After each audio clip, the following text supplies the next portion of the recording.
Le psaume 119, verset 11.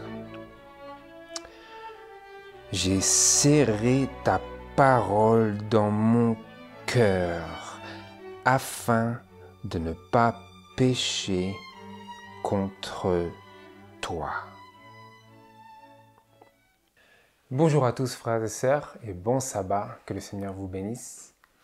Aujourd'hui, ce sera une étude, je pense, plus brève que les précédentes. C'est d'ailleurs toujours mon objectif, mais quand je présente un sujet qui n'est vraisemblablement pas familier aux autres, c'est difficile de le faire bref, mais je vous assure que c'est mon objectif à chaque instant. L'étude d'aujourd'hui, je l'ai intitulée « Vaincre nos péchés et nos complaisances ». Vaincre nos péchés et nos complaisances. Le mot complaisance vient de la racine du verbe se complaire. On utilise beaucoup cela dans l'esprit de prophétie comme la complaisance dans le péché, se complaire dans le péché, c'est-à-dire y prendre plaisir d'une manière prolongée. La complaisance dans le péché. L'esprit de prophétie nous parle beaucoup de cette activité. Ce n'est pas simplement tomber une fois exceptionnellement, c'est une habitude. Et donc, l'objectif de cette étude, c'est de comprendre comment nous pouvons vaincre nos péchés, à savoir nos habitudes, nos mauvaises habitudes, ou on pourrait aussi dire nos complaisances. À savoir, c'est le fait de se complaire dans le péché. À l'opposé, nous sommes appelés, par opposition, nous sommes appelés à nous complaire dans la justice. Et donc, le but de cette étude, c'est d'explorer la parole de Dieu et aussi de comprendre et d'arriver à cerner le rôle salvateur de cette parole. Le rôle salvateur est crucial de la parole de Dieu. Et j'aimerais vous présenter cette question pour pouvoir déclencher notre étude, pour qu'elle ait une sorte d'intérêt pour vous comme pour moi, et ainsi pour nous tous ensemble. À savoir, c'est celle-ci, avez-vous des difficultés à surmonter vos mauvaises habitudes? Avez-vous des difficultés à surmonter vos mauvaises habitudes? Ou, comme on pourrait dire, avez-vous des difficultés à résister à certaines tentations?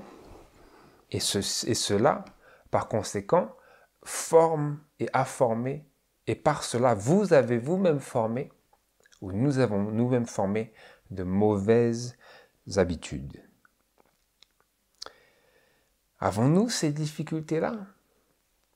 Il faut que nous puissions arriver à ériger un portrait fidèle de nous-mêmes, bien que ce soit la dernière des choses que parfois nous désirions vraiment faire. Avons-nous des difficultés à résister à la tentation? Si oui, il faut que nous puissions mettre le doigt dessus et y donner un nom. Et frères et sœurs, le fait est que la raison de nos problèmes dans ce sens se trouve souvent dans le fait que nous n'offrons pas même de résistance à la tentation. Quelle est la raison de nos difficultés et le fait que nous avons nos péchés et nos complaisances? C'est que nous n'offrons peut-être pas de résistance à la tentation, à savoir, c'est parce que nous ne sommes même pas armés pour lui faire face. Même pas armés. C'est comme si vous avez un ennemi, il vient vous voir, vous êtes dans votre tranchée, vous n'avez rien à lui offrir, aucune résistance. Il n'a aucun effort à faire. Nos mauvaises habitudes, il se peut qu'elles viennent de là. Et quel est l'exemple, frères et sœurs, de Jésus face à la tentation? Parce que la tentation, tout homme sur cette terre fait l'objet de la tentation. Tout homme est assailli par la tentation. Mais le caractère de chaque homme est défini, et ce qui caractérise chaque homme, c'est ce qu'il fait par rapport à la tentation. Comment est-ce qu'il réagit à la tentation? Et donc nous voulons d'abord nous poser la question, comment est-ce que je réagis? Et si je ne réagis pas bien, comment puis-je réagir comme il se doit? Et donc, quel est l'exemple de Jésus face à la tentation? Nous le trouvons dans Matthieu chapitre 4. Matthieu chapitre 4, versets 3 à 11. Nous n'allons pas tout lire, mais nous allons brièvement lire le début pour nous remettre en phase ici avec l'Esprit de Dieu, avec l'exemple de Jésus. Dans Matthieu chapitre 4, verset 3, tout d'abord, nous lisons: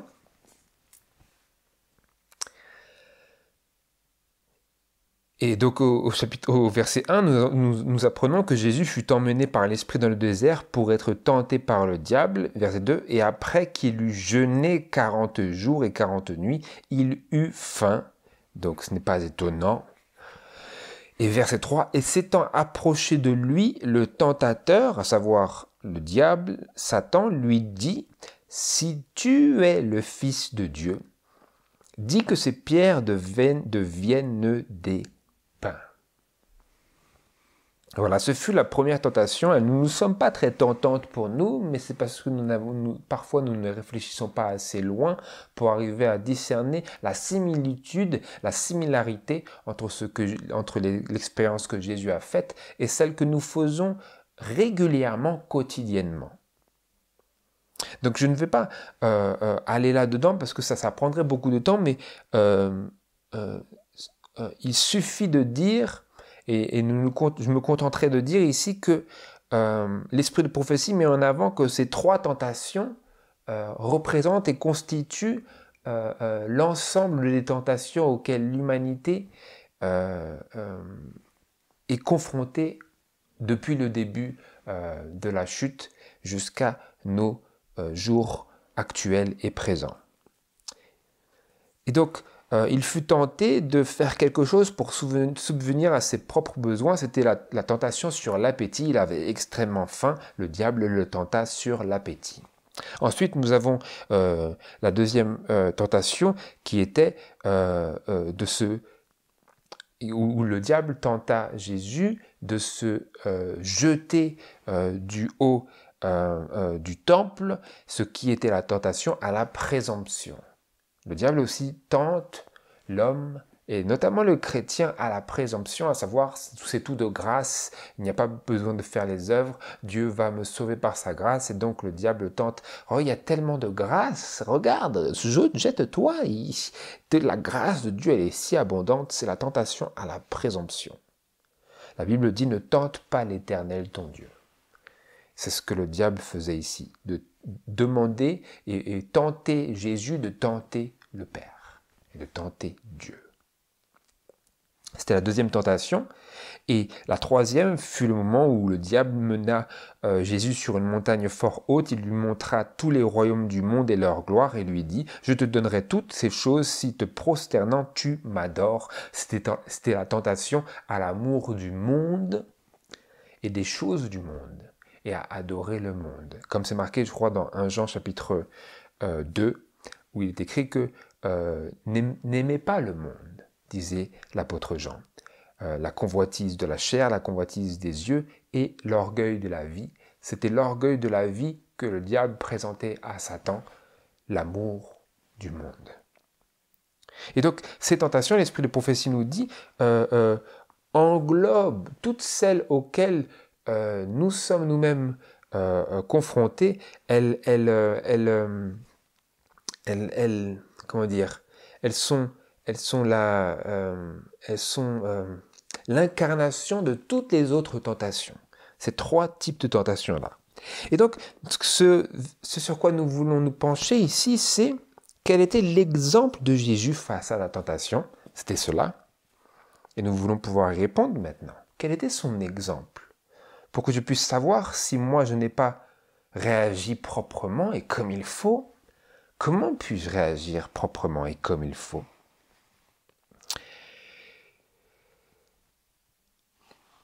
Jésus, en réponse à la première tentation, Jésus répondit, « Il est écrit, l'homme ne vivra pas de pain seulement, mais de toute parole qui sort de la bouche de Dieu. » Ensuite, verset 7, il répondit à la deuxième tentation, où quand le diable lui dit si tu es le Fils de Dieu, jette-toi en bas, et il lui cita la parole de Dieu, c'était bien. Le diable a monté le niveau de cette tentation en disant, voilà, il est écrit ceci quand même. Et donc aujourd'hui, le diable peut peut-être vous dire, c'est par la grâce que vous êtes sauvés, par la foi, c'est le don de Dieu. Imagine un peu tout ce que Dieu fait, jette-toi. Tentation à la présomption. De tenter Dieu, de provoquer Dieu à verser le sang de Jésus pour mes péchés. Et que fit Jésus à une telle tentation? Jésus lui dit, il est aussi écrit, tu ne tenteras point le Seigneur ton Dieu. Et ensuite, le diable revint, cette fois-ci avec le summum de la tentation qu'il put présenter au Fils de Dieu, et lui dit, je te donnerai toutes ces choses en lui montrant tous les royaumes et toute leur gloire. Je te donnerai toutes ces choses si tu te prosternes et m'adores. Que dit Jésus? Comment Jésus réagit-il à cette tentation? Alors Jésus lui dit, arrière, Satan, car il est écrit, tu adoreras le Seigneur ton Dieu et tu le serviras lui seul. Alors le diable le laissa, et voici des anges vinrent et le servirent. Comment est-ce que Jésus a vaincu ces péchés potentiels? Nous avons des péchés réels, Jésus avait des péchés potentiels, il n'a pas cédé, donc il n'a pas péché. Vous comprenez? Mais il avait les tentations de la chair humaine pécheresse, incité et attisé par l'activité directe du diable lui-même, mais il n'a pas cédé, il n'a pas péché. Il est resté parfait et nous a ainsi donné un exemple parfait d'une foi parfaite et d'un accrochement exemplaire à la parole de Dieu et d'un attachement aussi exemplaire à la parole de Dieu. Donc quel était l'exemple de Jésus face à la tentation? Nous venons de le voir. Jésus a répondu à la tentation en citant la parole de Dieu.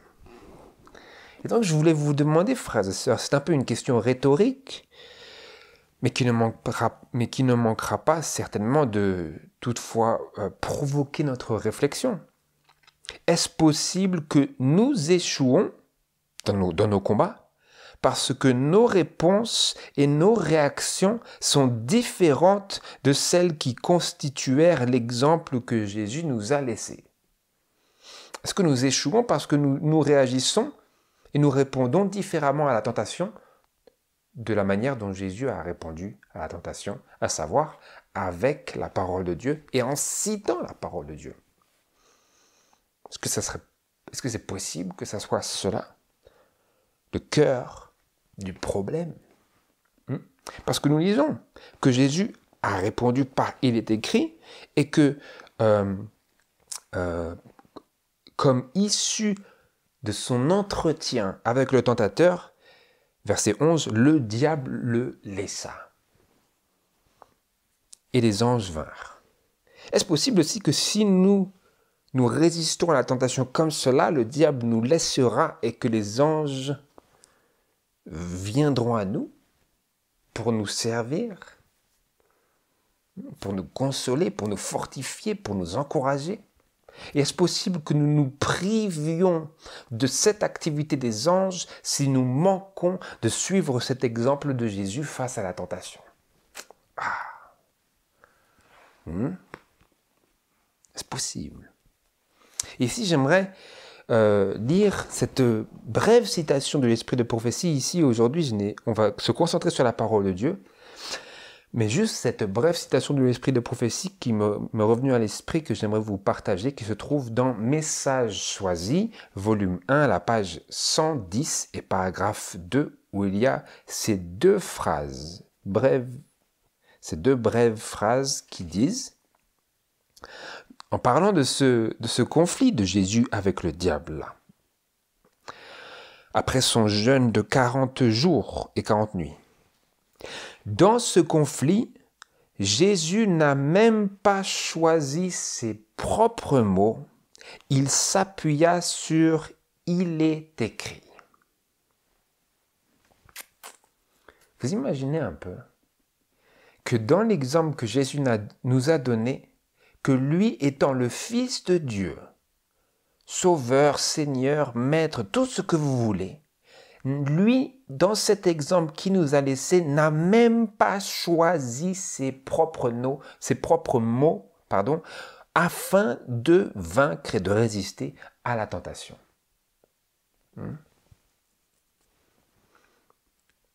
Parce que rappelez-vous, Jésus était affaibli par ces 40 jours de jeûne, étant dans notre chair de péché, venant, pour ainsi dire, bien à notre niveau de notre grande faiblesse morale. Donc Jésus s'est complètement affaibli pour vraiment se souvenir. Il était déjà dans notre chair de péché, mais vraiment, il avait les capacités spirituelles d'un homme né de nouveau, mais il a ajouté à cela de s'être soumis à ce terrible jeûne pour vraiment être au plus bas que on ne puisse pas être plus bas que lui dans nos capacités et dans notre discernement et dans notre conscience de notre entourage. Et dans cette grande faiblesse, il n'a même pas utilisé ses propres mots. Et donc, si Jésus lui-même n'osa pas choisir ses propres mots pour répondre aux tentations de l'ennemi,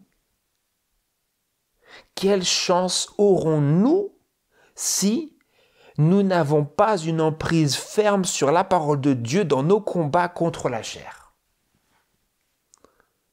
Je répète, si lui-même, dans cette tentation, il n'a même pas choisi ses propres mots, même pas il a formulé ses propres arguments, et qu'il a dépendu ainsi d'un « il est écrit », qui n'était pas son argumentation, mais l'argumentation qui fut déjà écrite avant même sa naissance, eh bien, si lui, il a agi comme cela et répondu comme cela, quelle chance aurons-nous si, nous qui sommes pécheurs, nous n'avons pas une emprise ferme sur la parole de Dieu dans nos combats contre la chair, le monde et le diable dans ces derniers jours où le diable est en colère et s'en va faire la guerre au reste de la postérité de la femme.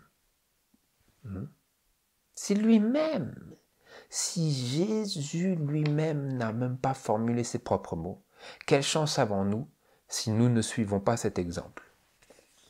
Si nous dépendons d'idées vagues, de ce qui constitue la justice ou ce qui constitue le bien ou le mal, et si nous nous laissons nous embourber dans des idées vagues de ce qui constitue l'obéissance ou la désobéissance, la rébellion ou la loyauté envers Dieu, si nos idées deviennent vagues, alors le diable il va nous...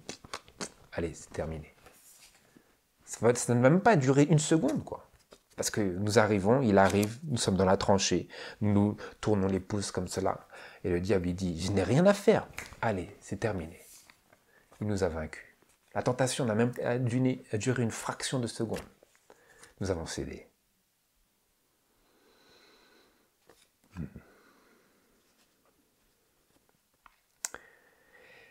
Et donc, quel est le conseil que Jésus nous donne par son exemple?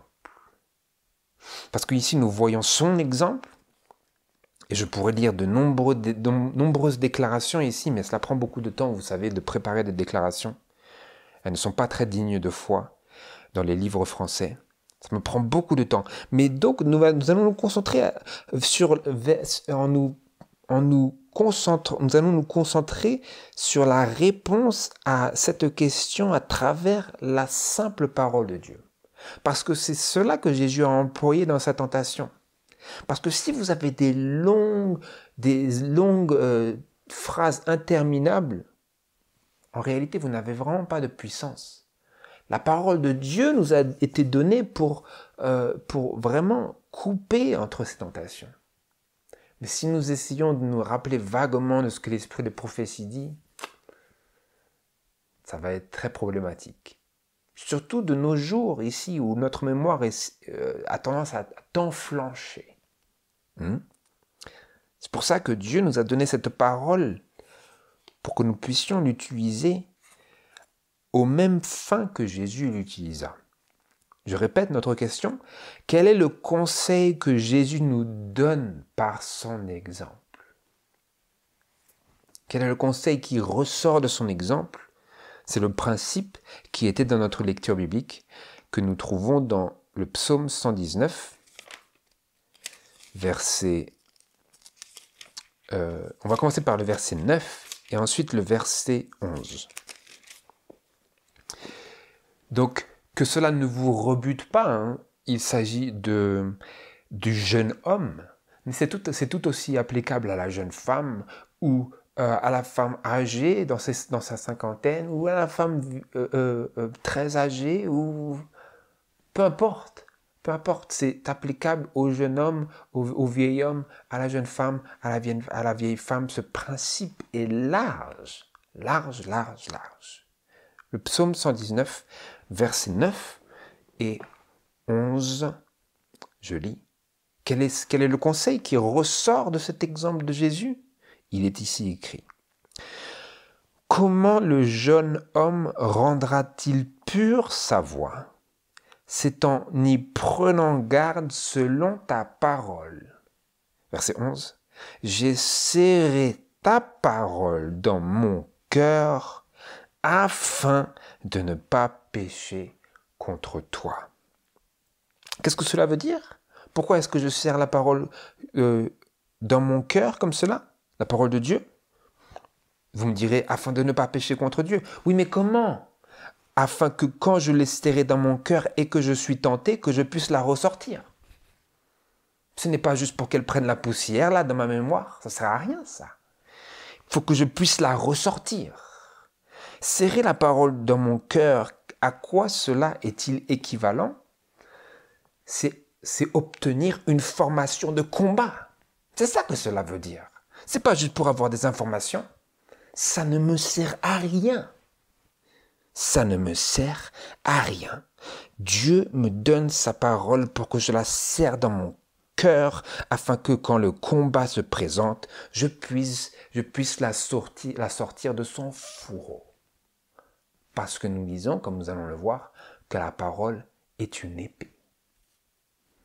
Alors c'est très beau, nous faisons des merveilleuses peintures et des illustrations faites sur, vous savez, Photoshop. Mais après, il n'y a plus personne quand il faut résister. Et moi-même, je dois admettre que cela a souvent été le cas. Parce que c'est très poétique, mais quand il faut agir et mettre en pratique ce principe qui ressort de l'illustration, de l'exemple de Jésus, alors il n'y a plus personne.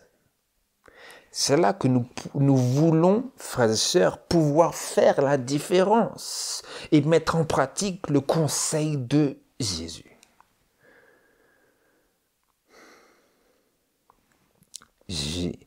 Comment le jeune homme rendra-t-il pure sa voix? Le jeune homme se demande, le jeune homme a beaucoup de problèmes, comme le vieil homme, comme la jeune femme, comme la femme légèrement âgée. Tous sont des problèmes, tous. Irrespectivement de leur âge, de leur sexe, de leur race, de leur culture. tous ont des problèmes et ce problème, c'est le péché. À savoir quoi? Le problème, ce n'est pas juste le péché, le problème, c'est la tentation au péché. Et donc, si nous coupons court au début de ce trajet, alors nous coupons court au péché dans notre vie. Vous voyez? Si vous coupez la chaîne commerciale à sa racine, si l'agriculteur meurt, il n'y a plus rien. Il n'y a plus rien. C'est terminé. Et donc, si nous coupons le péché à sa racine, au niveau de la tentation, il n'y a plus rien. Il n'y a pas de transport, il n'y a pas de vente, il n'y a pas de commercialisation. Il n'y a rien. Aucune distribution. Parce que nous, quand nous achetons le péché en cédant la tentation, après nous allons le distribuer. Nous serons un mauvais exemple. Un mauvais exemple. Notre atmosphère fait ressortir une odeur de putréfaction. Les hommes le sentent, frères et sœurs. Les hommes le sentent. Nous le sentons nous-mêmes, mais les hommes le sentent souvent encore mieux, j'allais dire encore pire. Ce n'est pas français. Mais vous comprenez l'idée. Et maintenant, j'aimerais que nous puissions être pragmatiques. Soyons pragmatiques et explorons des exemples pratiques de passages bibliques et de versets que nous pouvons et que nous devrions utiliser dans la tentation afin de la vaincre et de mettre un terme à nos complaisances dans le péché qui sont elles-mêmes le fruit de notre manque de résistance. On pourrait même dire de notre absence de résistance parce qu'il y a des fois que nous ne résistons même pas. Et c'est cela qui constitue nos mauvaises habitudes et qui font qu'elles sont tant ancrées, c'est qu'il y ait si peu de résistance. À savoir, parfois, absolument pas de résistance. Soyons pragmatiques. Explorons des exemples pratiques. Et donc là, frères et sœurs, ce que je vous propose, c'est... j'ai listé... Je ne sais pas si on dit ça en français. J'ai énuméré... Oui, j'ai fait une liste de 4 points qui sont 4 tentations. Alors, si vous n'arrivez pas à vous identifier, à vous reconnaître dans ces tentations, je suis navré. Mais dans ce cas, si c'est votre cas, que vous n'arrivez pas à vous identifier, à vous y reconnaître, qu'elles ne vous sont pas particulièrement familières, alors je vous invite à voir en quoi les principes qui ressortent des solutions à ces tentations, en quoi vous pouvez mettre en pratique et comment vous pouvez appliquer vous-même ces principes, à savoir de trouver dans la parole de Dieu des passages et des armes, parce que c'est ça que c'est, des armes qui puissent répondre, qui puissent être appropriées à vos tentations particulières. Parce que nous avons tous des faiblesses, et ces faiblesses sont issues de notre accoutumance de réagir d'une certaine manière à un certain type de tentation, ce qui va provoquer un certain type de péché, ce qui va produire un certain type de mauvaises habitudes. J'espère que vous avez suivi. Donc, sans plus tarder, voilà les exemples pratiques que j'ai voulu faire ressortir dans notre étude. Pour pouvoir, comme je le disais, ce serait des passages bibliques et des versets que nous pouvons et que nous devrions, pas que nous pouvons seulement, mais que nous devrions utiliser dans la tentation. Pourquoi? Afin de vaincre la tentation et de mettre un terme à nos complaisances dans le péché qui produisent ces mauvaises habitudes qui elles-mêmes forment un mauvais caractère. Donc si nous mettons fin à nos mauvaises habitudes en apprenant à résister aux tentations qu'il est génère, alors nous pourrons former de bonnes habitudes et former par la suite et par conséquent un bon caractère. Quel caractère? Le caractère de celui qui résista à la tentation en ne choisissant même pas ses propres mots. À savoir qui? Qui? Jésus. La première tentation que j'ai énumérée, c'est la tentation de regarder des choses vaines, viles, impures, impies. Êtes-vous tenté comme cela? Tenté de regarder des choses vaines, viles, impures, impies. Que devrions-nous faire, frères et sœurs? Que devrions-nous faire pour faire face à cette gigantesque et monstrueuse tentation des derniers jours? À quelle ancre devrions-nous nous agripper pour résister à la tentation de regarder des choses vaines, viles, impures, impies? Réfléchissez, frères et sœurs, si cela représente bien cette description des choses que nous sommes tentés de regarder en ces derniers jours. Est-ce que c'est juste irréel ce que je dis? Ou est-ce que c'est pragmatique? Est-ce que c'est concret? Est-ce que c'est puissant? Est-ce que c'est fidèle à la réalité? Quelles sont les armes que Dieu place en notre possession pour résister à ces choses-là? Ce n'est pas juste de dire, voilà, ce n'est pas bien, il ne faut pas le faire. Ça ne sert à rien. Ça ne sert à rien. Vous allez juste créer d'autres pharisiens qui vont eux-mêmes produire des pharisiens en retour, qui seront tous aussi bons pour la GN. Ils ne seront pas bons pour résister, ils seront juste bons pour répéter des règles qu'ils ne savent même pas eux-mêmes obéir, auxquelles ils ne savent même pas eux-mêmes obéir. Parce que rappelez-vous, Jésus il disait, ils sont assis dans la chair de Moïse, faites ce qu'ils disent, ne faites pas ce qu'ils font. Jésus il disait, ils disent des choses bonnes, mais ils ne les font même pas. Ils disent aux hommes de soulever ces gros fardeaux, mais ils ne vont même pas les bouger du petit doigt. Donc, vous savez, les Juifs, notamment les pharisiens, savaient définir des lois, mais ils savaient répéter certaines lois de Dieu, bien qu'ils ajoutaient aussi certaines de leurs propres lois, que Jésus appelait des traditions. Ils savaient quand même répéter certaines des lois de Dieu. Jésus disait, il y a des choses qui vous dites qu'il faudrait que vous les fassiez, mais alors ne suivez pas leur exemple. Suivez quel exemple? Suivez l'exemple de Jésus. Lequel est quoi? Lequel est la parole de Dieu. Lequel a lui-même décidé de ne pas choisir ses propres mots, mais de s'appuyer sur la parole qu'il avait lui-même prononcée avant d'être incarné dans la terre. Bref, quelle est cette arme que Dieu nous donne pour résister à cette tentation monstrueuse, gargantuesque, je dirais même, des derniers jours? Allez avec moi dans Philippiens chapitre 4, verset 8. Philippiens chapitre 4, verset 8, où il est écrit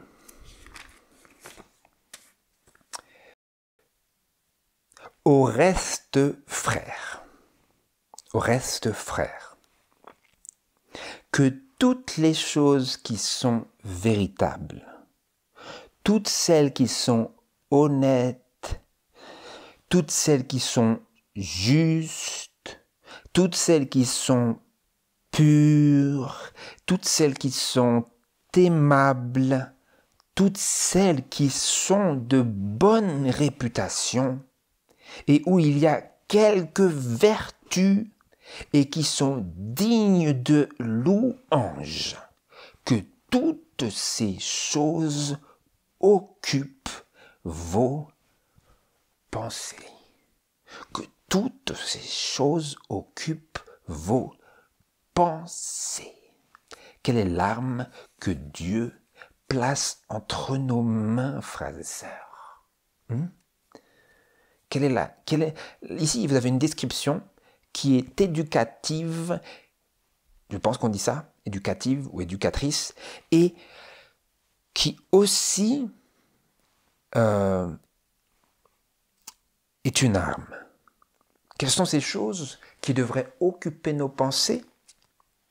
Ces choses qui sont véritables, ces choses qui sont honnêtes, qui sont justes, qui sont pures. Et là, quand vous arrivez à... Déjà, regardez, véritable, d'accord, vous dites, c'est vrai. Honnête, vous dites, bon, c'est honnête. Après, juste, c'est pas trop juste. Après, toutes celles qui sont pures, bof, là vous avez éliminé 99% des choses qui étaient véritables et honnêtes. Elles sont vraies, elles sont honnêtes, mais ouf, elles ne sont pas pures. Elles ne sont pas pures. Elles ne sont pas pures. Ensuite, si le peu qui vous reste là dans votre lot ici, vous avez dit pur, vous avez éliminé 99%. Peut-être pas, 95%.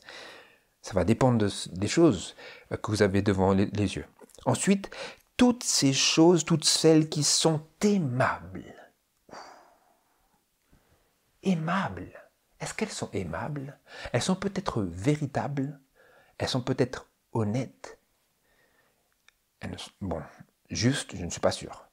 Pures, bon, c'est peu probable. Aimables. Est-ce qu'elles sont aimables? Est-ce qu'elles sont aimables aux yeux de Dieu? Pas aux yeux de mes yeux, pas à mes yeux. Tout peut être aimable aux yeux de la chair. Non, aimable au sens divin de ce qui est aimable. Est-ce qu'elles sont aimables à Dieu?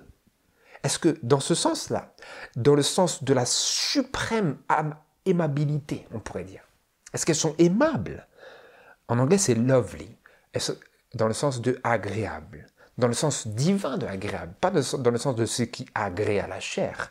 Non, est-ce qu'elles sont aimables à Dieu? Et là, vous dites, vous avez presque tout rayé de la carte. Vous comprenez? Et après, comme si ça, ce n'était pas suffisant, toutes celles qui sont de bonne réputation. Est-ce que c'est de bonne réputation? Non, c'est juste des commérages qui étaient peut-être véritables, honnêtes, qui n'étaient certainement pas justes, qui n'étaient pas purs, qui ne sont pas aimables et qui sont, pour mettre la cerise sur le gâteau, définitivement pas de bonne réputation. Et où il y a quelques vertus. Si là, vous savez, c'est le processus d'élimination. S'il y a quelque chose qui est resté après cela, maintenant Dieu dit, et où il y a quelques vertus, donc il faut que ce soit des choses vertueuses.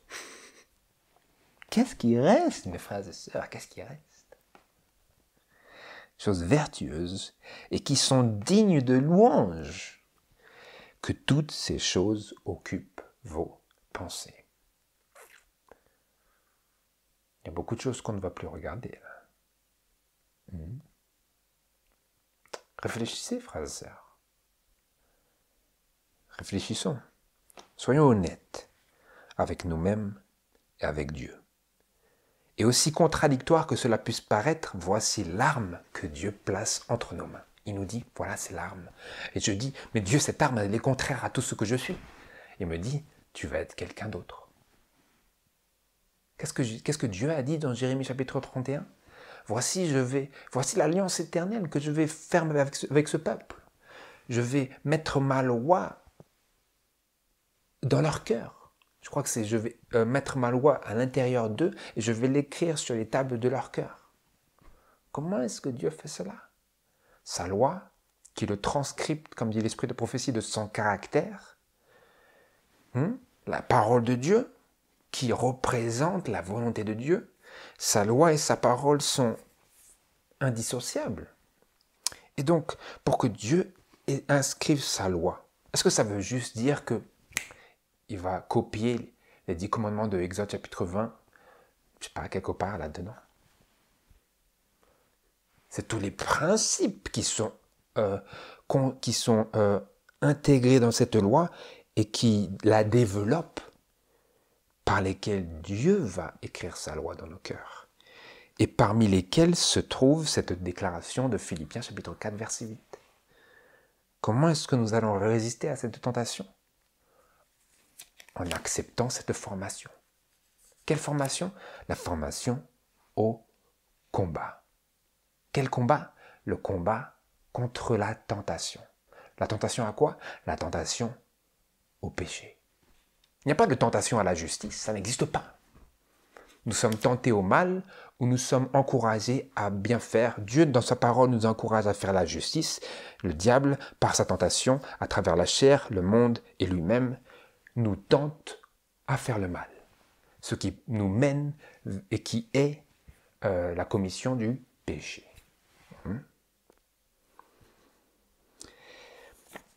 Quelle est une autre déclaration qui correspond directement à ce que nous venons de lire, qui est assez compréhensible, qui est assez exhaustif, mais la parole de Dieu a quand même beaucoup d'autres choses par lesquelles elle s'exprime. Dans le psaume 101, dans le psaume 101, verset 3, nous lisons la version courte de cet élargissement dans Philippiens. Le psaume 101, toujours pour cette première tentation, nous lisons, verset 3, « Je ne mettrai rien de mauvais devant mes yeux. J'ai en haine la conduite des transgresseurs. Elle ne s'attachera point à moi. » Qu'est-ce que c'est? Je ne mettrai rien de mauvais devant mes yeux. Qu'est-ce qui est mauvais? Nous l'avons vu. Tout ce qui n'est pas, ce n'est pas tout ce qui n'est pas véritable. C'est tout ce qui n'est pas toutes ces choses-là à la fois. Tout ce qui n'est pas à la fois véritable, honnête, juste, pur, aimable, de bonne réputation, ayant quelques vertus, ou étant plutôt vertueux, pas qu'il y ait juste un tout petit peu de vertu et beaucoup de mal, ce n'est pas ça le sens. Quelque chose de vertueux qui soit digne de louange. Ces choses, l'apôtre Paul nous disait, doivent occuper nos pensées, et tout ce qui est contraire à cela, tout ce qui manque un seul des éléments qui est ici énuméré, est une chose mauvaise. Parce que admettons, si c'est véritable, honnête, juste, pur, aimable, mais que ce ne soit pas de bonne réputation, ou que c'est de bonne réputation, aimable, pur, juste, mais que ce soit faux, soit une fiction, alors ça sort. Et cela fait partie des choses mauvaises que le psalmiste disait qu'il ne mettrait pas devant ses yeux. Si c'est injuste, si c'est malhonnête, si c'est faux, si c'est impur, si c'est aimable, désagréable, si ce n'est pas de bonne réputation, si c'est pas vertueux, à savoir vicieux, profane, si ce n'est pas digne de louange, alors c'est mauvais. C'est ça, mes frères et sœurs. C'est ça la définition de mauvais dans le cadre de ce que nous mettons devant nos yeux. Vous imaginez ici le grand fossé entre ce qu'il devait faire pour pratiquer cela, le roi David, le psalmiste, et ce que nous sommes appelés à faire pour pratiquer cela, ce principe qui est la version condensée de Philippiens et qui est le principe qui ressort de l'exemple même de Jésus. Rien de mauvais. Voilà l'arme, frères et sœurs, que Dieu met entre nos mains. Je passe à la suite. Je compte sur vous que vous ayez une bonne mémoire pour garder ces choses à l'esprit ici. Parce que je vais passer à autre chose. Et nous avons besoin de prier Dieu. C'est important. C'est important. C'est pour ça que vraiment nous dépendons de l'esprit, mais aussi dépendons de notre propre choix. Parce que si vraiment nous choisissons dans nos cœurs de faire ici, de nous conformer à ce que Dieu dit, Dieu nous aidera par son esprit à nous souvenir. Et ensuite, quand nous serons confrontés à la tentation, nous aurons un choix devant nous de choisir soit de mettre le bien ou de mettre le mal devant nos yeux. Le psalmiste disait « Je ne mettrai rien de mauvais devant mes yeux. » J'ai en haine la conduite des transgresseurs, disait-il, elle ne s'attachera point à moi.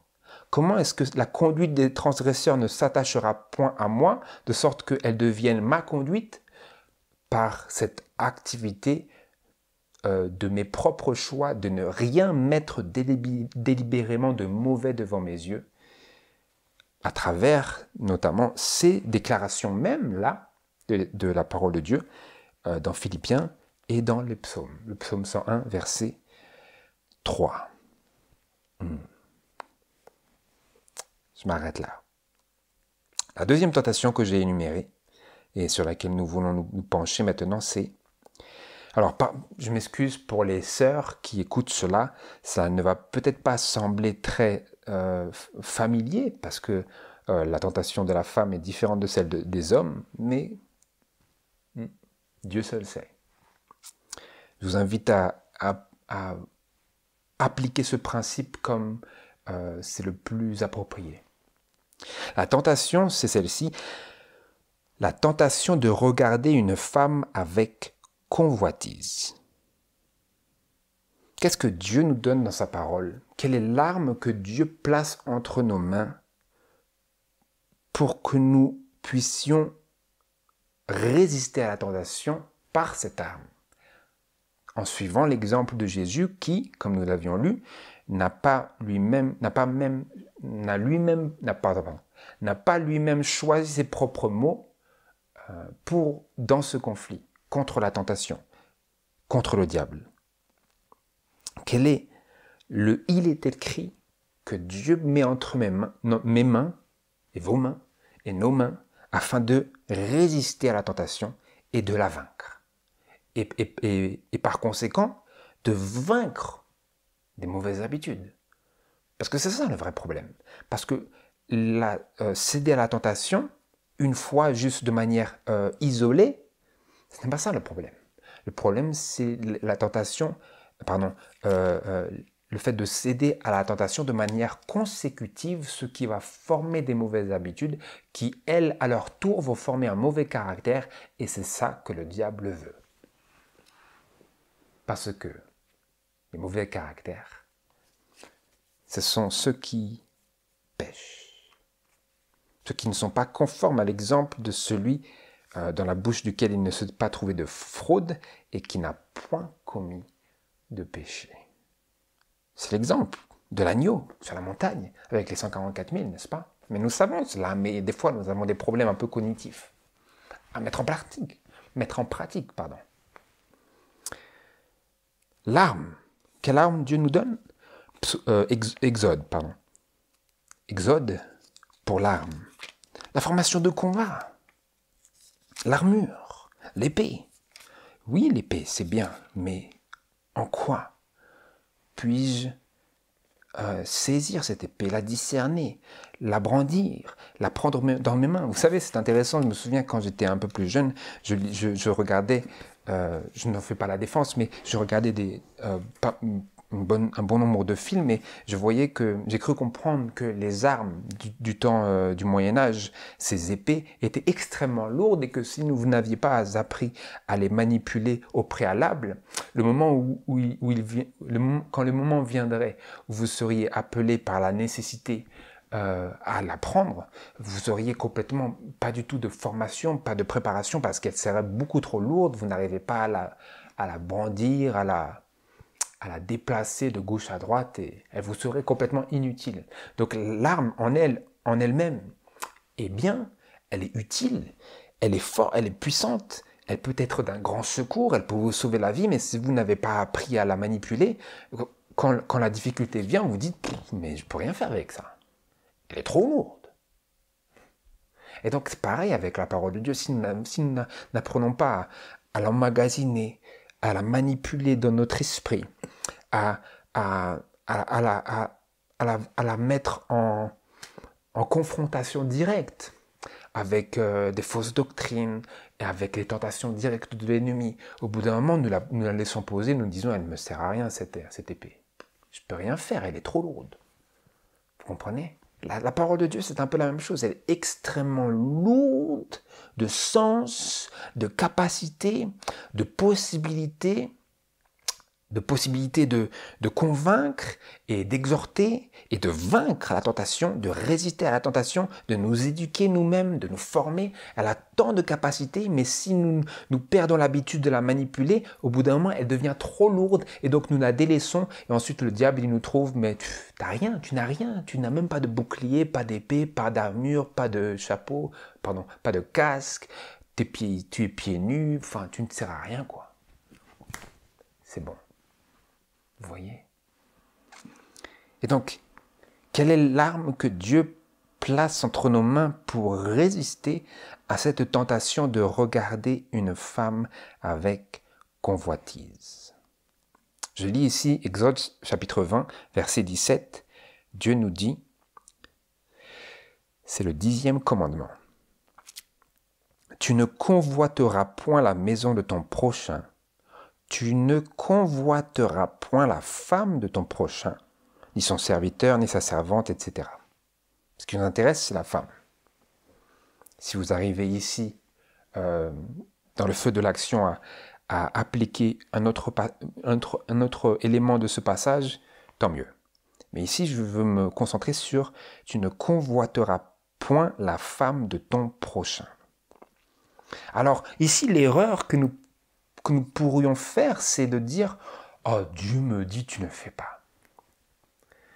Certes, Dieu nous dit qu'il ne veut pas que nous fassions, mais l'esprit de prophétie nous dit que ce n'est pas, il nous dit littéralement, il n'y a aucun élément négatif dans cette loi. Vous y croyez? L'esprit de prophétie nous dit There is not a negative in this law. Il n'y a pas un seul élément négatif dans cette loi. Et donc, si ce n'est pas un élément négatif, qu'est-ce que c'est? C'est un élément positif. Et donc, en quoi ce commandement peut-il être vu et compris comme un élément positif? C'est ça que nous voulons discerner. Est-ce que Dieu est juste en train de me dire « Tu ne fais pas ». C'est ça que Dieu dit? Dites-moi, frères et sœurs, quand vous voyez un parent qui n'a pas trop l'emprise sur lui-même et qui dit à son enfant « Tu fais pas ça, arrête, arrête ». Est-ce que ce parent vous semble très convaincant? Est-ce que vous avez beaucoup d'espoir pour l'éducation de l'enfant à qui sont adressées ces paroles? Généralement, vous vous dites « Oh là là, il n'a pas compris. S'il éduque son enfant comme ça, son enfant, il va faire exactement la chose qu'il est en train de lui dire de ne pas faire. » Et donc, est-ce que vous pensez que Dieu, il ferait la chose même que nous, avec notre bon sens, nous disons et nous concluons que nous ne devrions jamais faire de notre vie et que les personnes qui le font sont parfaitement dans l'erreur? Quand même, nous avons une idée un peu pessimiste de Dieu, non? Un peu négative. Mais l'esprit de prophétie nous dit qu'il n'y a pas un seul élément négatif dans cette loi. Donc s'il n'y a pas un seul élément négatif, c'est que tout est positif dans cette loi, à savoir ce n'est pas une interdiction, mais c'est une promesse. Ah, là c'est différent. Là c'est différent, frères et sœurs. Et c'est là qu'on se réveille, on dit, comment ça? Comment ça, Seigneur? Comment ça, ce n'est pas une interdiction? Bien sûr, oui, Dieu nous met des barrières et c'est pour notre bien, c'est vrai. L'esprit de prophétie dit également ça et c'est un bon sens de conclure cela dans notre lecture de la parole de Dieu. Mais elle nous dit aussi que ce n'est pas un élément négatif, ce qui est dit ici. C'est une promesse. Ces 10 paroles, ces 10 commandements sont des promesses. À savoir, elle dit, fais ceci et tu vivras. Et qu'est-ce qui est contenu ici dans ce verset 17 et verset 14 d'ailleurs, qui dit, tu ne commettras point adultère. Qu'est-ce que c'est? Est-ce que c'est fais pas ça? Il faut pas faire ça? Certes, Dieu nous dit qu'il ne faut pas faire ça, mais ce n'est pas l'esprit principal dans cette loi. C'est Dieu nous promet que si nous le suivons, que si nous l'obéissons, alors nous goûterons des fruits de l'obéissance. Et Dieu nous dit ici, je vais te donner la puissance d'accomplir cette parole. Cette parole, ce n'est pas juste un commandement, c'est une promesse. C'est un commandement promesse. Ce n'est pas une interdiction, c'est un commandement promesse. Par lequel Dieu nous dit, je te donne la puissance de ne pas commettre l'adultère, de ne pas convoiter la femme de ton prochain, ou sa maison, ou son serviteur, bon aujourd'hui on n'a plus trop d'esclaves, mais ou son bœuf, sa voiture, ou son âne, ou aucune chose qui soit à ton prochain. Tout ce que vous pensez. Voilà l'arme que Dieu place entre nos mains. Il dit, tu ne commettras point adultère. Toi et moi, on a une relation. Toi et moi, nous communions ensemble. Regarde à moi et tu ne commettras point adultère. Réfléchis, pense à Dieu. Pense à Dieu. Combien Dieu est plus important que les passions de cette chair. Il dit, tu ne commettras point.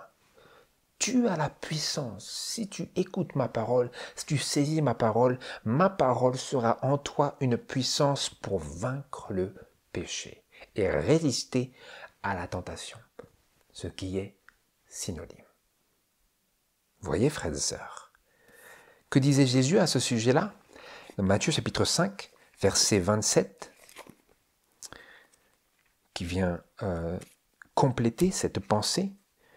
Matthieu chapitre 5, versets 27 à 28, Jésus disait, « Vous avez entendu qu'il a été dit aux anciens, tu ne commettras point d'adultère. Mais moi je vous dis que quiconque regarde une femme pour la convoiter a déjà commis un adultère avec elle dans son cœur. » Et donc c'est la raison pour laquelle j'ai formulé cette tentation, la tentation de regarder une femme avec convoitise, à savoir de la regarder en se l'imaginant comme la nôtre. Parce que l'acte sexuel ne devrait avoir lieu que dans les limites du mariage. Et donc si vous imaginez quelque chose qui a lieu dans le mariage, vous l'imaginez comme si elle vous appartenait. C'est ça que cela veut dire. Vous comprenez? C'est tout regard avec une imagination comme si elle vous appartenait, c'est ce que Jésus appelle regarder avec convoitise ou regarder pour convoiter. Convoiter, c'est vouloir quelque chose qui ne nous appartient pas. La chose même que Ève a faite dans le jardin d'Éden, à savoir, elle a convoité, elle a désiré d'avoir et de manger le fruit qui lui avait été interdit. Donc, le cœur de l'épreuve et de la chute au tout départ de nos premiers parents, c'était sur la convoitise, à savoir le fait de prendre à Dieu, de prendre ce qui ne nous appartient pas. Dieu avait dit, ça ne t'appartient pas, tu peux avoir tout cela, ça c'est pas à toi, ça c'est interdit. Et c'est cette chose qu'elle a faite, et donc elle a échoué à la tentation, elle a cédé à la tentation, et nous en sommes ici aujourd'hui. Et nous voulons maintenant réussir face à la tentation. Comment? En refusant de convoiter. Vous voyez? Comme nous avions vu, toutes les choses que nous ne devrions pas faire, si nous désirons les faire et que nous les faisons, c'est céder à la convoitise. Ce sont les choses que Dieu dit, voilà, ces choses hors limite, tu ne touches pas. Et si nous allons pour les désirer et pour en jouir, alors nous convoitons et nous tombons dans le péché. Vous voyez, frères et sœurs? Mais Dieu dit, avec la loi, qui n'est pas une interdiction mais une promesse, tu ne commettras point adultère, tu ne convoiteras point la femme de ton prochain. Il dit, tu peux, je te donne une puissance. Rappelez-vous ce que Jésus disait dans Matthieu chapitre 28. Vous me direz, mais Victor, ça n'a rien à voir. Mes frères et sœurs, si ça n'a rien à voir, vous et moi, nous ne pouvons pas être sauvés. Matthieu chapitre 28. Matthieu chapitre 28, verset 18, Jésus disait, « Combien de puissance !» Jésus s'approchant leur parla aux disciples et leur dit, « Toute puissance m'a été donnée dans le ciel et sur la terre. Allez donc et instruisez toutes les nations, les baptisant au nom du Père et du Fils et du Saint-Esprit, et leur apprenant à garder tout ce que je vous ai commandé. Voici, je suis avec vous tous les jours jusqu'à la fin du monde. » Et celui qui a dit cela aux disciples et qui disait, voici, allez, instruisez les nations, j'ai reçu toute puissance dans le ciel et sur la terre. Allez et apprenez-leur à garder tout ce que je vous ai commandé. Et celui qui était sur la montagne de Sinaï et qui a prononcé ces paroles, parmi lesquelles se trouvait « Tu ne commettras point adultère » et « Tu ne convoiteras point la femme de ton prochain ». Qu'est-ce que c'était? C'était une promesse à l'homme qu'il pourra, dans la puissance de Dieu et le secours de l'Esprit et la présence de Jésus, faire ce que Ève et Adam n'avaient pas réussi à faire et ont manqué de faire en Éden. Tu ne convoiteras point. Je te dis que cela t'est hors limite. Et maintenant, je te donne une puissance pour obéir à ces limites et rester dans la parfaite volonté de Dieu. Et donc, ça c'est pour l'adultère, et donc ce qui ne nous appartient pas. Et vous me direz, bon, il y a des femmes, elles appartiennent à personne. Intéressant, n'est-ce pas? Vous me direz, bon, il y a des femmes, elles ne sont pas mariées. Est-ce que... Job, chapitre 31.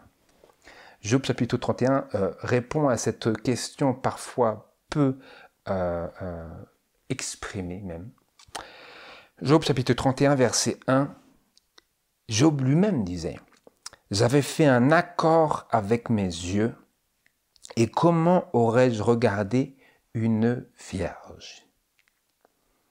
Donc, Job, ici, nous voyons que dans la parole de Dieu, à travers les paroles de Job, l'action qui est présentée par Jésus dans ces paroles, qui sont un élargissement du commandement, de ne point regarder une femme pour la convoiter, est élargie à la femme qui n'est pas mariée, qui est écrit ici comme une vierge.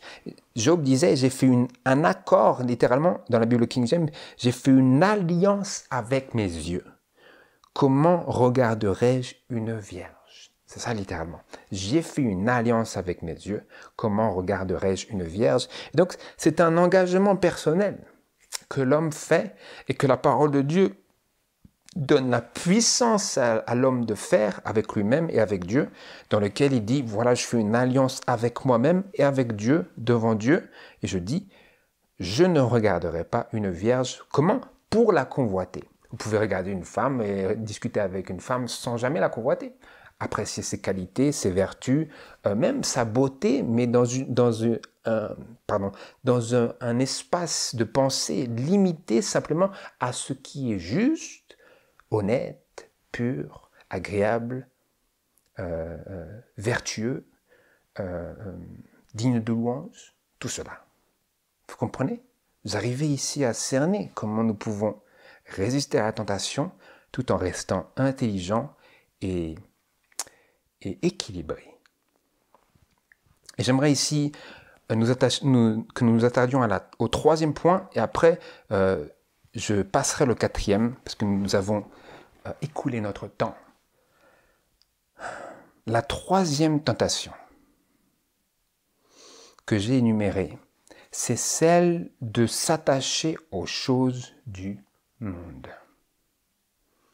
Parce que si vous résistez à la première tentation, vous résistez à la seconde, et je compte sur les sœurs pour trouver le principe qui puisse s'appliquer à elles d'une manière aussi puissante qu'il s'applique pour les hommes, eh bien, si vous faites cela, vous allez vous retrouver dans un esprit de pensée où le diable va vous tenter avec des choses qui semblent être justifiées, mais qui peuvent être portées à l'excès.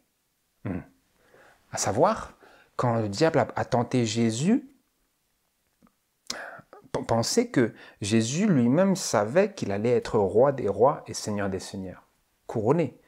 Il était déjà potentiellement, mais qu'il allait être couronné comme ça. Donc il aurait pu se dire, ces choses-là, elles m'appartiennent déjà. C'est quoi la différence? Et donc nous aussi, frères et sœurs, il y a des choses qui sont justes et louables pour nous de posséder, dont Dieu même désire peut-être aussi que nous jouissions, des choses de ce monde, mais nous sommes appelés à ne pas nous attacher à ces choses. Et donc, comment est-ce que nous pouvons résister à la tentation qui viendra à nous, inévitablement, de résister à cette tentation de nous attacher aux choses du monde, affectueusement, dans nos cœurs. Nous ne faisons rien de mal, il semble. Simplement, dans nos cœurs, nous sommes attachés à nos trésors terrestres. Comment vaincre cette tentation? Parce que si nous résistons à toutes les autres, celle-ci va prendre davantage d'ampleur. Vous comprenez? Parce que si vous résistez à celle que nous avons listée juste avant, celle-ci va prendre de l'ampleur proportionnellement au fait que vous avez éliminé les autres. Donc le diable va mettre toutes ses cartes sur ce jeu-là. Vous voyez?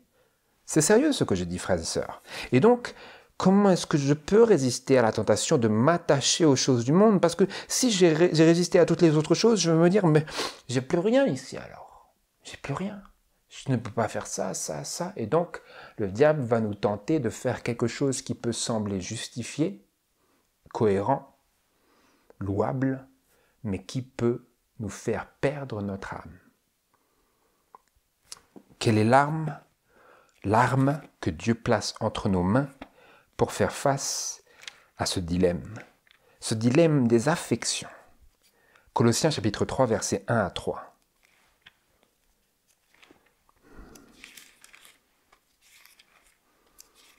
Je lis.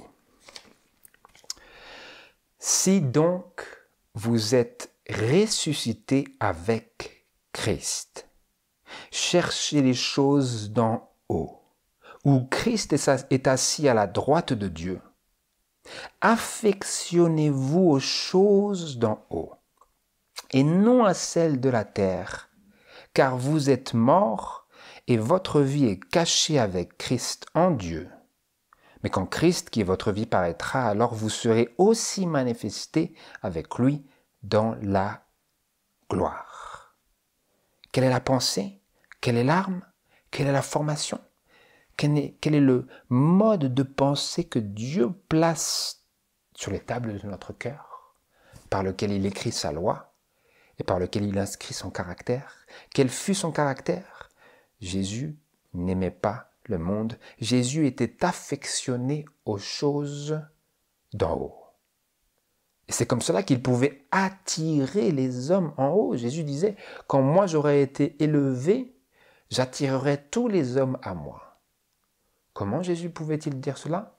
Parce qu'il serait crucifié d'une part, mais parce que lui-même avait l'esprit attaché aux choses d'en haut. Et seuls donc ceux qui ont l'esprit affectionné aux choses d'en haut peuvent attacher les esprits aux choses d'en haut.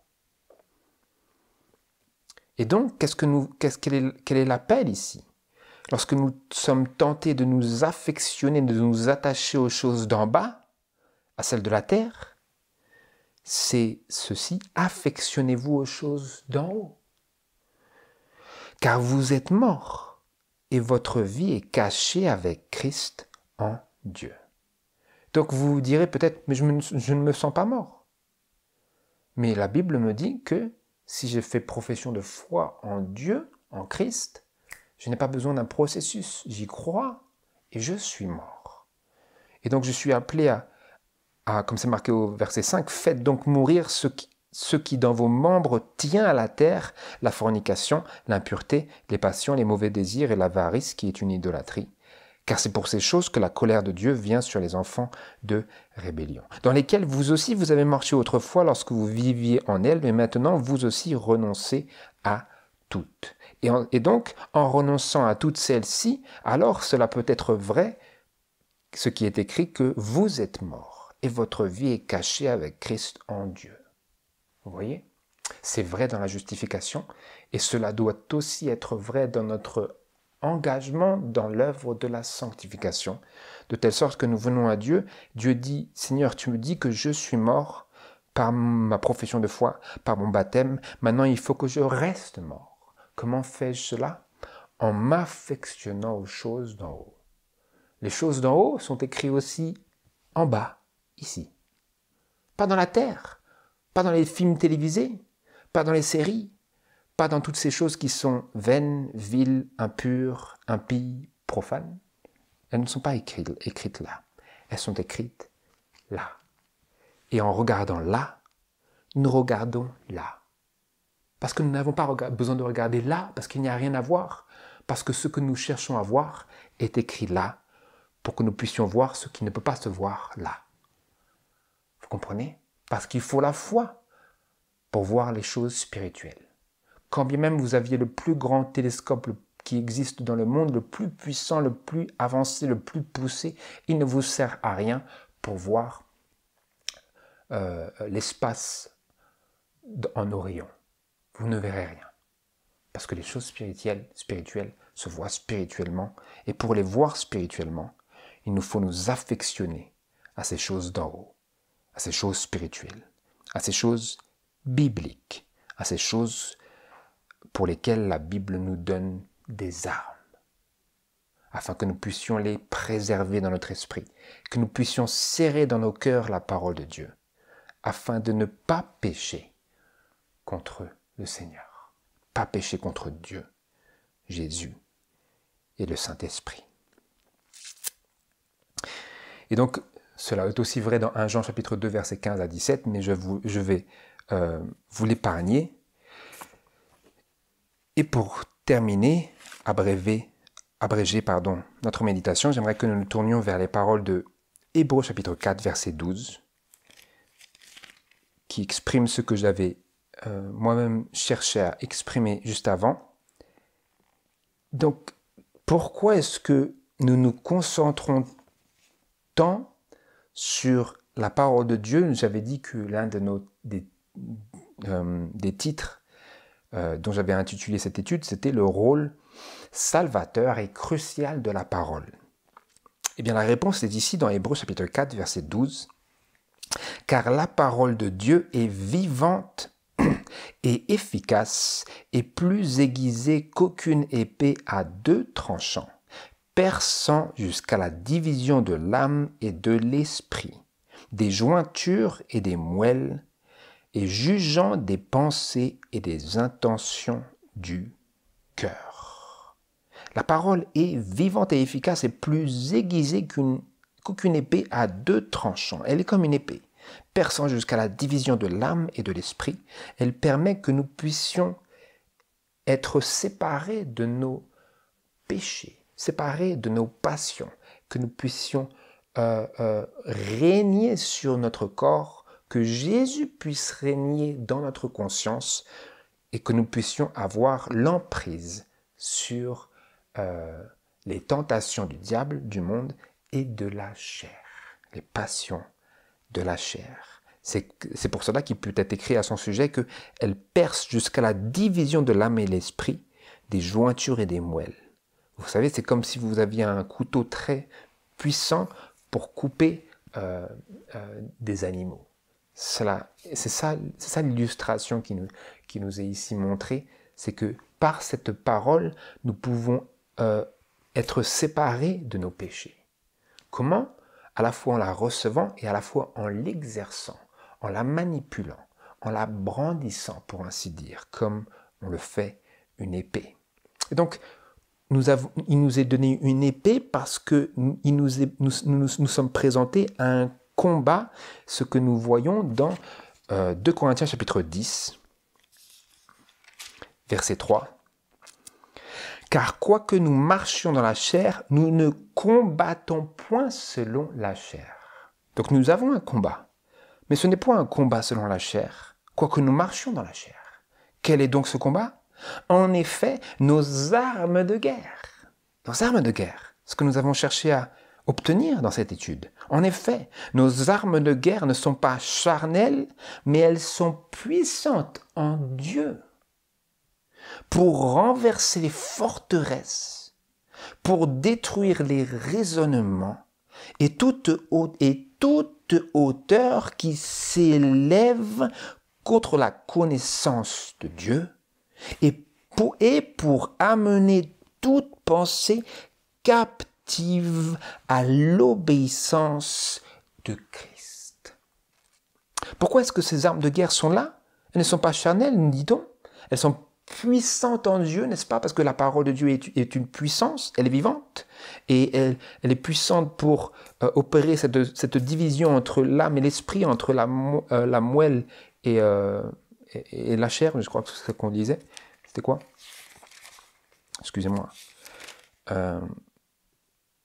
Entre les jointures et les moelles, en jugeant les pensées et les intentions du cœur. Et donc cette parole, c'est ce qui constitue nos armes de guerre. Elles sont puissantes en Dieu pour renverser les forteresses. Quelles forteresses? Les forteresses du péché, les forteresses de la tentation, les forteresses de ce monde. Avec ces tentations à voir et regarder les choses profanes, viles, vaines. Des fois, ce n'est juste que vain, mais c'est quand même mauvais. Le psalmiste disait, je ne mettrai rien de mauvais dans nos yeux. Et la parole de Dieu, donc, est puissante pour renverser ces forteresses. Forteresses du péché, forteresses des passions de la chair, qui mènent à la convoitise, comme nous avons vu, qui mènent à l'amour du monde, comme nous avons vu. Elles sont puissantes, ces armes, qui est la parole de Dieu, pour détruire les raisonnements. Et toute hauteur, tout type de tentation qui s'élève contre la connaissance de Dieu, à savoir qui s'élève devant moi pour me séparer de ma communion avec Dieu. Parce que la parole de Dieu fait équivaloir le mot connaître avec une relation intime avec une personne. Donc connaître Dieu, ce n'est pas juste avoir une connaissance à son sujet, c'est communier avec lui, c'est échanger d'une manière sur un plan très intime avec lui. Et donc, la parole de Dieu nous est donnée pour renverser toute hauteur, toute tentation, toute passion qui tendent à nous séparer de cette communion, de cette connaissance de Dieu, et pour amener toute pensée captive à l'obéissance de Christ, parce que nous avions lu dans Philippiens chapitre 4, verset 8, que les choses qui sont véritables, qui sont honnêtes, qui sont aimables, qui sont pures, qui sont justes, qui sont de bonne réputation, qui aient quelques vertus et qui soient dignes de louange, que ces choses occupent nos pensées. Et alors, si nous sommes tant armés de la parole de Dieu pour résister si précisément à la tentation, alors chacune de nos pensées et de nos actions seront amenées captives à l'obéissance de Christ. Et donc, frères et sœurs, puissions-nous aussi, puissions-nous d'abord, puissions-nous nous emparer de ces armes et les garder. Pas juste de les avoir un peu, ça n'a pas vraiment d'utilité. C'est comme si nous étions en formation de camp de formation, puis ensuite, quand nous sommes précipités dans la guerre, nous abandonnons les armes que nous avons été formés à utiliser. Dans la formation, dans la parole de Dieu, dans l'expérience chrétienne, c'est pour être mis en pratique directement sur le champ de bataille. Nous sommes formés, ensuite envoyés. Formés, ensuite envoyés. C'est comme ça que cela fonctionne. Alors que souvent, surtout dans les grandes guerres mondiales, les gens étaient formés, ensuite ils étaient envoyés. Et après, ils devenaient soit morts, soit vétérans. Ce n'est pas comme ça pour nous. Nous sommes formés, ensuite envoyés. Formés, ensuite envoyés. Nous sommes formés, nous apprenons, ensuite nous sommes renvoyés. Quoique nous ne changeons pas d'endroit, mais certainement nous sommes présentés et nous nous retrouvons face à face et confrontés à des moments, à des expériences dans lesquelles notre foi, notre détermination et notre maîtrise de la parole de Dieu est mise à l'épreuve. Et donc, frères et sœurs, puissions-nous aussi, montrer que nous avons appris nos leçons, pour que vraiment Dieu puisse être honoré par nos paroles, par nos pensées et par nos actes. C'est ma prière. Que l'on puisse arriver à résister à la tentation de regarder des choses vaines, viles et impures, à celle de regarder une femme avec convoitise et à la tentation de s'attacher aux choses du monde. C'est ma prière que nous puissions nous saisir de nos armes qui ne sont pas charnelles mais spirituelles, afin que nous puissions remporter aussi notre combat. Que le Seigneur vous bénisse. Au nom de Jésus. Amen.